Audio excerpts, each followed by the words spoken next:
Lynn again. This is Lynn Logic. Welcome to this week's episode 47, How My First Christmas Alone Turned into an Episode of Cops. Quick recap, I am the widow of a cross-dressing alcoholic and a survivor of a blood clot in my brain caused by birth control pills that resulted in a hysterectomy. I'm the daughter of a man who spent 23 years in prison. I am well versed in trauma. Those are just the big three. It may seem that I am a personification of Murphy's Law, but I do love to laugh. I have a 25-year work history in accounting and operations in real estate, car dealerships, and hotels. I also have a BA in psychology. I love patterns, numbers, and categories. Always have. Lynn Logic is the result of that love. Go ahead, like and subscribe. It costs nothing. Unlike coffee, weed, or bad decisions, and you know we are not giving those up.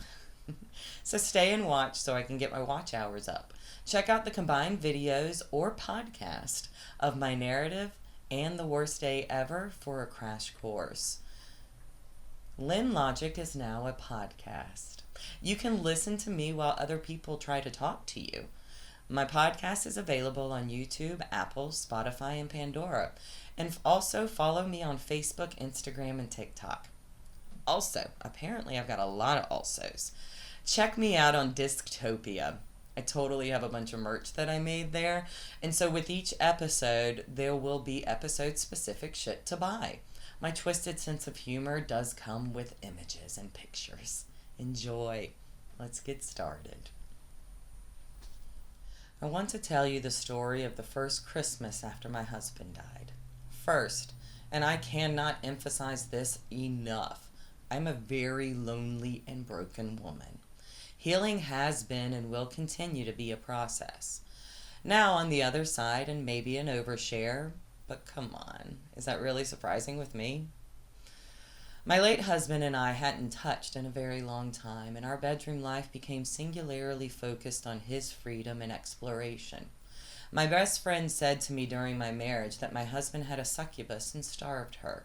And so yes, I was starving and lonely and broken and hadn't felt pleasure in so many years. These aren't excuses, I'm just giving you the setup. Now I want to explain something else, and I don't know if it is common with other women, but there's a pattern I've seen in white men that I have dated or been with. My late husband was the worst at this. I have always been an open-minded woman about attraction. I see beauty in all types of people. White men in my past were always fine that I had been with women. They saw that as sexy or an opportunity. That wasn't about you, and it doesn't mean anything to you. When you think that because a woman has been with another woman, that means you have the opportunity for a threesome, where does that logic come in? I've also been with other men. You're going to give me a threesome there too? I mean, that was fun, not going to lie. That was a great birthday. Here is the bit that I hate the most. The pattern I have seen is that the men are fine with me being with women, but the moment they find out I've been with black men, well, as my late husband used to shame me for it that one time for 4 years, they don't like it. That's the pattern I see. And really, it is just an inferiority complex in them for their inadequacies. You know what some white men fear the most? The black man's penis. Don't believe me? Have you ever seen the Washington Monument? Big white dick. The biggest dick in the land. Have you ever heard the term snow bunny?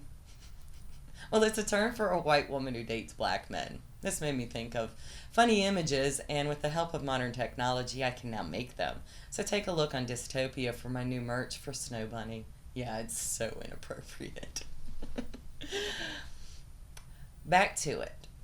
I was starving and lonely and broken and had been shamed for years about a type of man I had been with, a type of man I had preferred.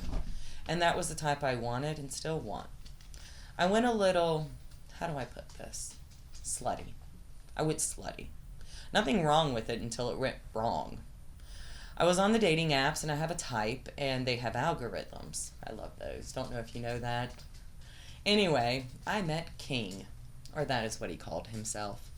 Also, isn't that what they all call themselves? But this King looked like DMX and was bad.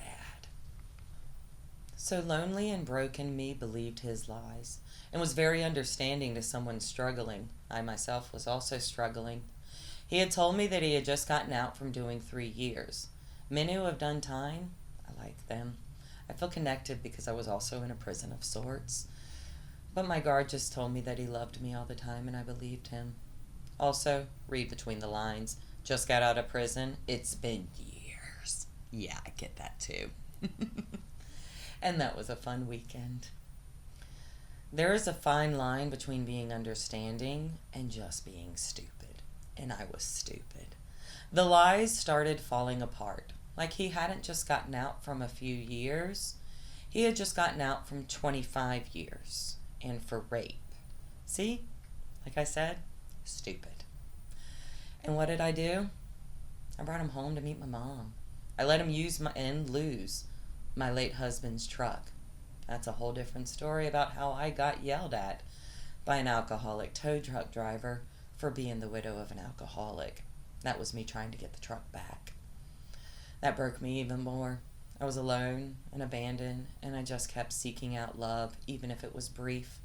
I know I shouldn't joke about this, but hindsight is for humor.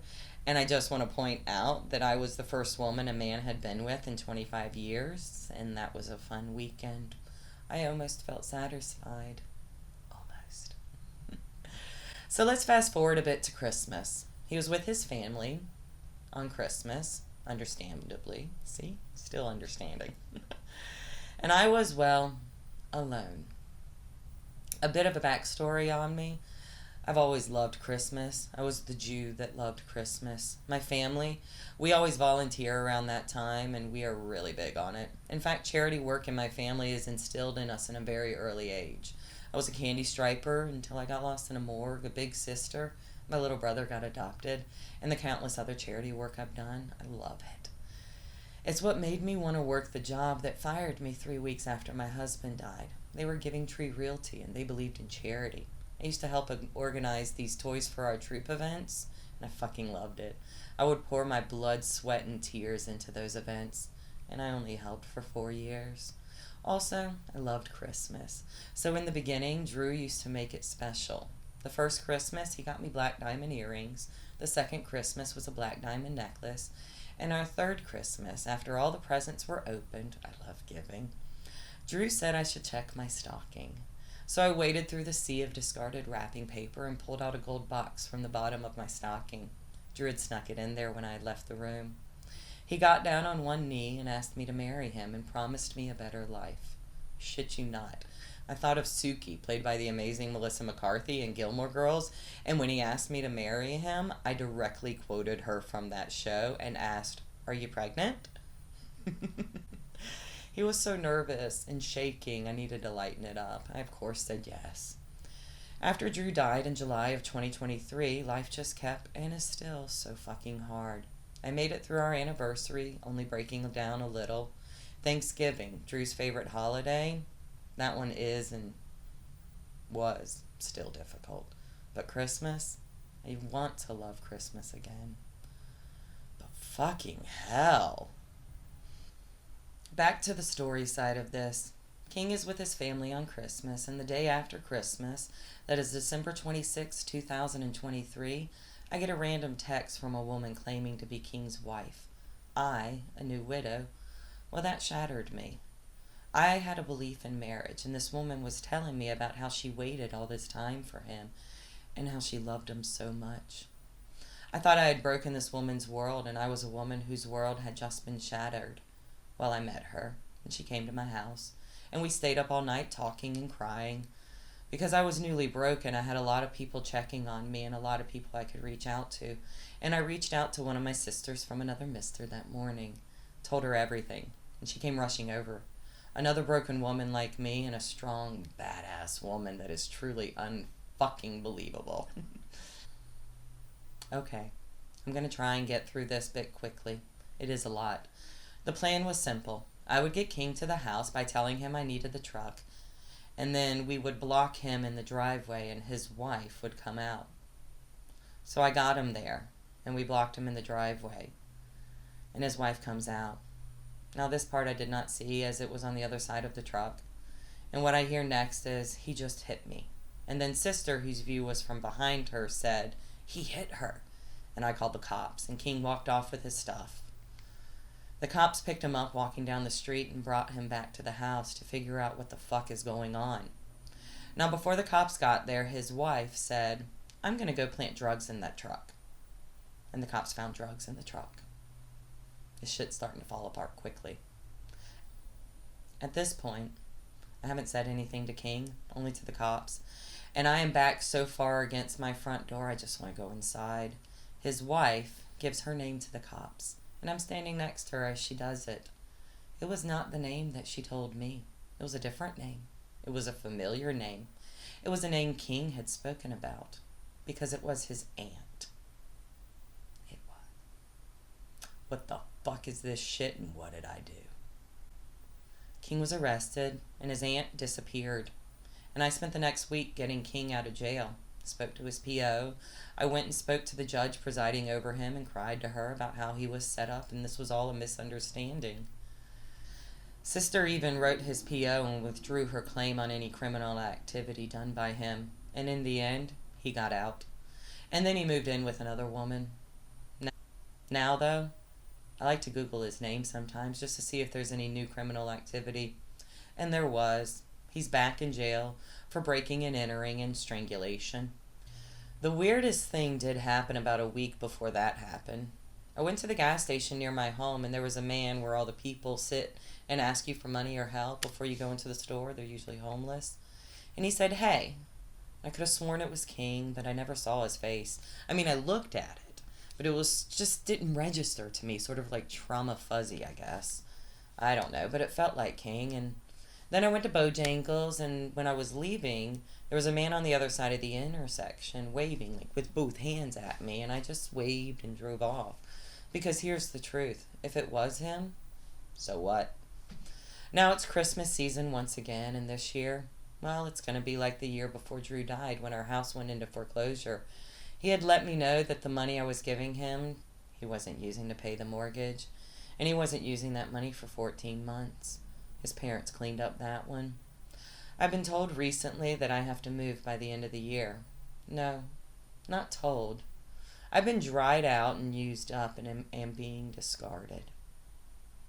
And I think about that first attorney meeting with the late husband's parents and how they shared their true opinion of me.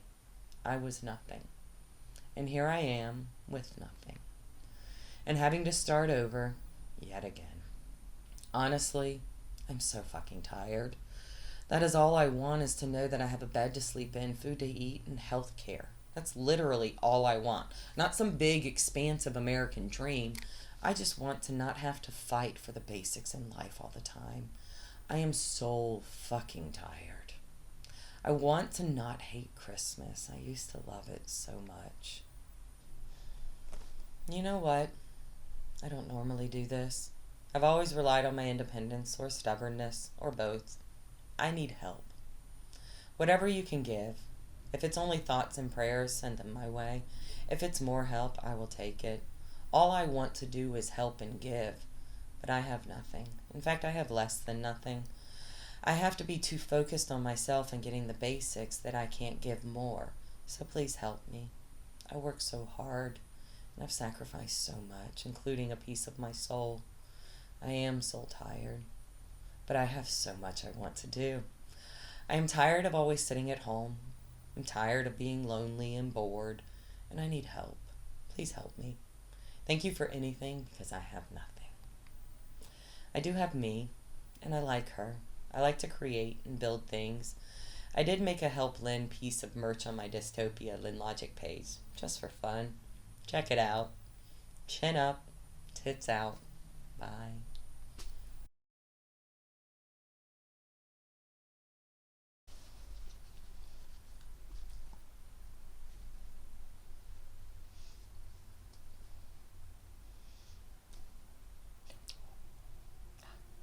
Who's a good boy?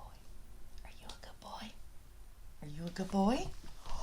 Are you a good boy? Good boy?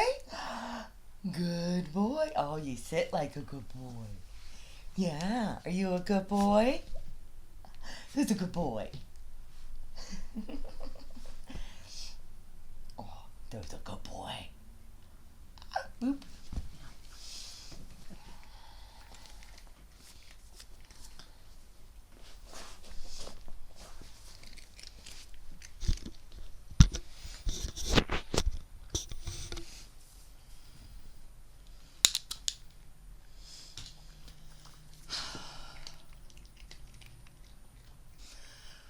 It may seem that I'm a persona. Are you done with the biscuit eating? Hey, Jelly, you done with the biscuit? You got it? You want to sit down? Could you? Could you sit down for me? Thank you. You can sit. Okay, let's sit on the video. You can go. There you go.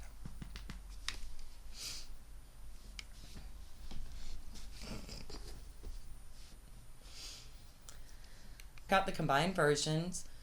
Oh, fuck. What did I say there? No, that's not versions. What you doing? Why don't you get on the bed? Take a nap? You're wiping your eyes like you need to take a nap.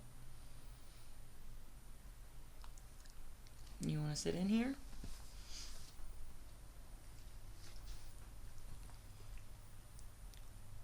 What you doing, little weirdo? Can I boop you? Can I boop? Boop! You're such a good booper. Yes, you are. Can I boop again? No? Only one boop? How about boop? Boop! No more boops? Alright. Let's see if I can get you onto the bed. You ready for flying? Oh! Oh! Shit, that wasn't it. Sorry. Sorry.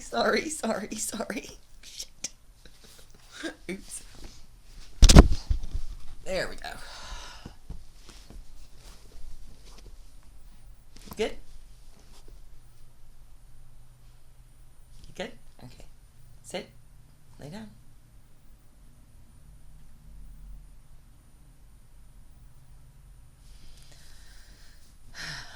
Got the combined versions. Oh, fuck. What did I say there? No, that's not versions. What you doing? Why don't you get on the bed? Take a nap? You're wiping your eyes like you need to take a nap. You want to sit in here?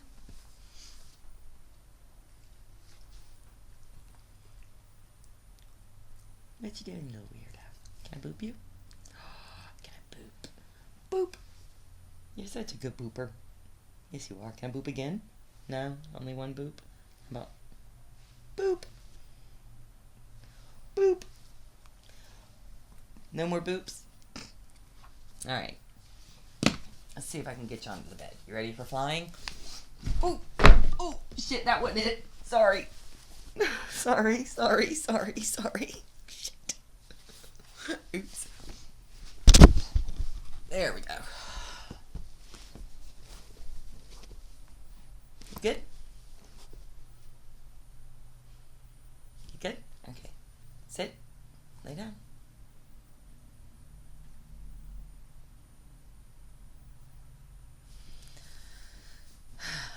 Got the combined versions. Oh, fuck. What did I say there? No, that's not versions. What you doing? Why don't you get on the bed? Take a nap? You're wiping your eyes like you need to take a nap. You want to sit in here?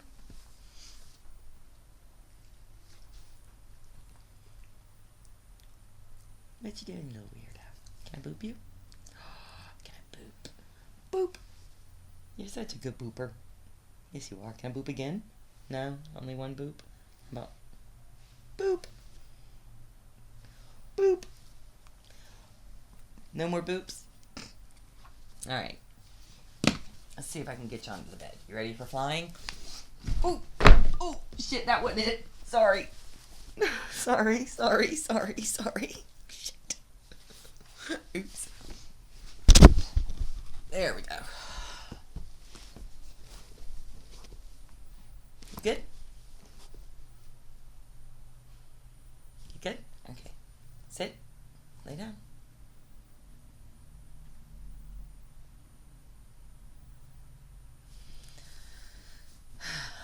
And fuck. Here's the pattern that I hate them. Oh, fuck. To someone struggling. What are you doing? Are you just being a jerk? You need to sit down? You want to lay down? How would you just plop a squat? Plop a squat.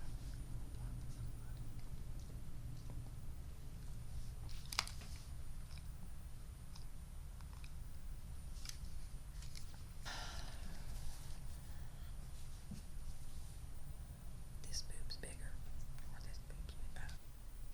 The weirdest... Jeez.